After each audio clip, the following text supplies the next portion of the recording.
நமச்சிவாய வாழ்க, நாதன் தாழ் வாழ்க, இமை பொழுதும் என் நெஞ்சில் நீங்காதான் தாழ் வாழ்க, கோவெளியாண்ட குருமனிதன் தாழ் வாழ்க, ஆகமும் ஆய் நின்ற அன்னைப்பான் தாழ் வாழ்க, ஏகர் அநேக நேவரடி வாழ்க, வேகம் கொடுத்தாண்ட வேந்தரடி வெல்க, பிறப்பருக்கும் மிஞ்சகந்த பொய்களவர் வெல்க, புறத்தார்க்கு செய்த பொங்கல் வெல்க, கரங்குவார் உண்மையிலும் பொங்கல் வெல்க.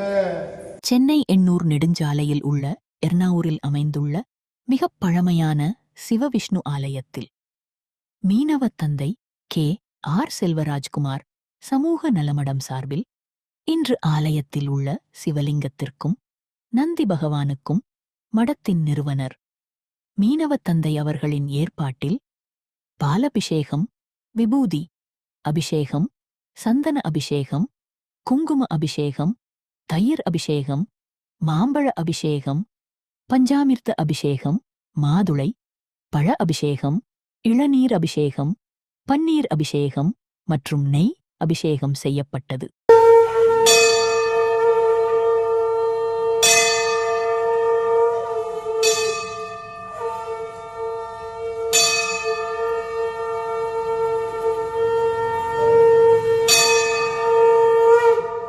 அதனைத் தொடர்ந்து ஆலயத்தில் உள்ள தனது பரம்பரை மூதாதையர் முனீஸ்வரன் ஐயா அவர்களுக்கும் பாலபிஷேகம், விபூதி அபிஷேகம், சந்தன அபிஷேகம், குங்கும அபிஷேகம், தயிர் அபிஷேகம், மாம்பழ அபிஷேகம், பஞ்சாமிர்த அபிஷேகம், மாதுளபழ அபிஷேகம், இளநீர் அபிஷேகம், பன்னீர் அபிஷேகம் மற்றும் நெய் அபிஷேகம் செய்யப்பட்டு படையல் படைத்து மிகவும் ஆரவாரமாக பூஜை புனஸ்காரத்தோடு முனீஸ்வர பூஜையும் நடத்தினார் மீனவர் தந்தை அவர்கள்.